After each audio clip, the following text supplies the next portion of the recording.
출애굽기 40장입니다.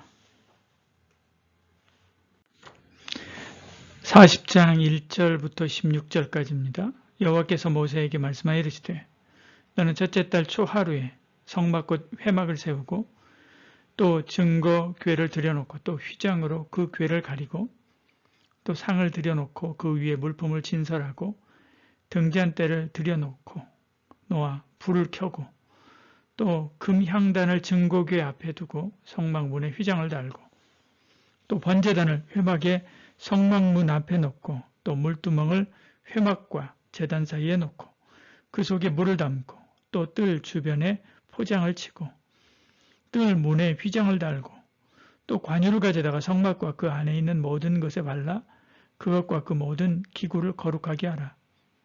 그것이 거룩하리라. 너는 또 번제단과 그 모든 기구에 발라 그 안을 거룩하게 하라. 그 제단이 지극히 거룩하리라. 너는 또 물두멍과 그 받침에 발라 거룩하게 하고 너는 또 아론과 그 아들들을 회막문으로 데려다가 물로 씻기고 아론에게 거룩한 옷을 입히고 그에게 기름을 부어 거룩하게 하여 그가 내게 제사장의 직분을 행하게 하라. 너는 또 그 아들들을 데려다가 그들에게 겉옷을 입히고 그 아버지에게 기름을 부음같이 그들에게도 부어서 그들이 내게 제사장의 직분을 행하게 하라. 그들이 기름 부음을 받았은즉 대대로 영영이 제사장이 되리라 하시매 모세가 그같이 행하되 곧 여호와께서 자기에게 명령하신 대로 다 행하였더라. 아멘. 출애굽기 40장은 완성된 성막에 하나님의 영광이 충만하게 임하는 장면입니다. 너는 첫째 달 초하루에 성막 곧 회막을 세우고 말씀하지요. 이스라엘 백성을 위한 제사 제도가 확립되고 그리고 시작되는 역사적인 장면입니다.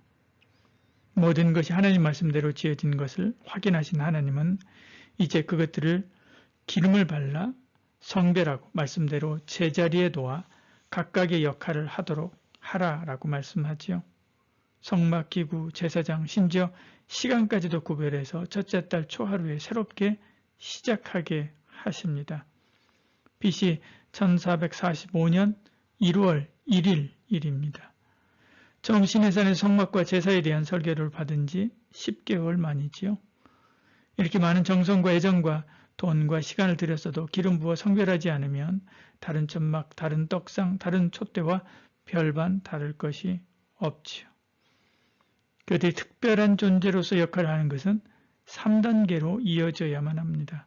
말씀대로 지어져야 되고 기름으로 이렇듯 성별한 후에 자기 자리에서 하나님을 높이는 자기 사명을 감당해야 합니다.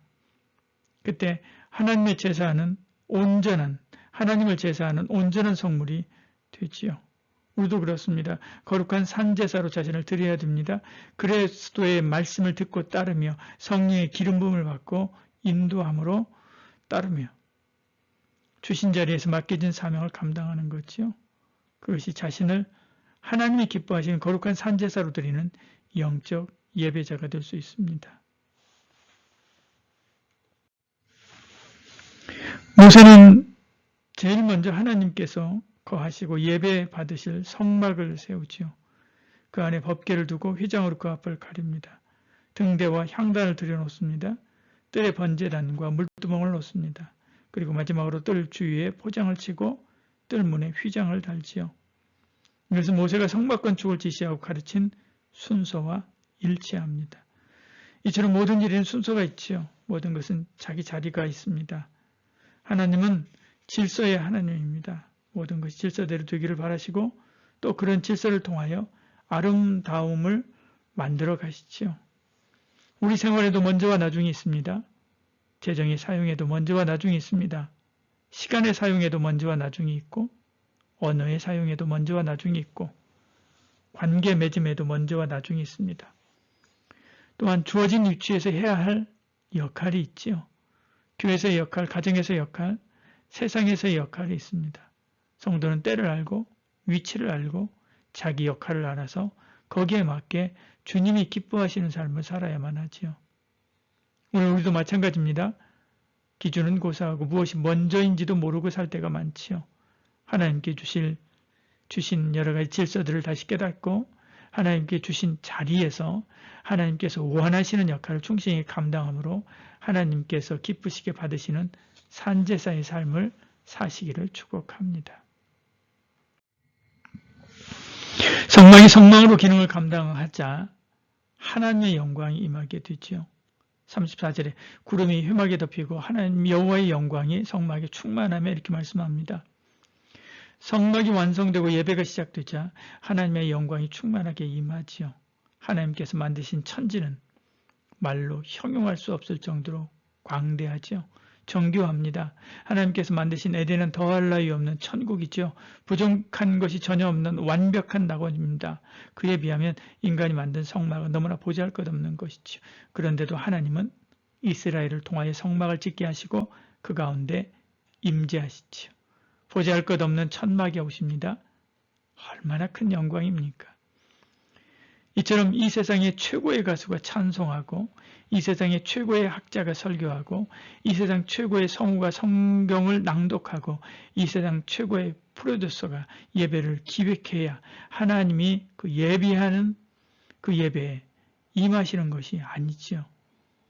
우리가 진실한 마음으로 하나님을 바라보고 믿으며 나아가면 아무리 부족하고 보잘것없는 예배 형식과 두렵돈의 연보와 박자도 맞지 않는 찬송이라 할지라도 하나님은 그 중에 임하시고 영광 나타내어 보이십니다.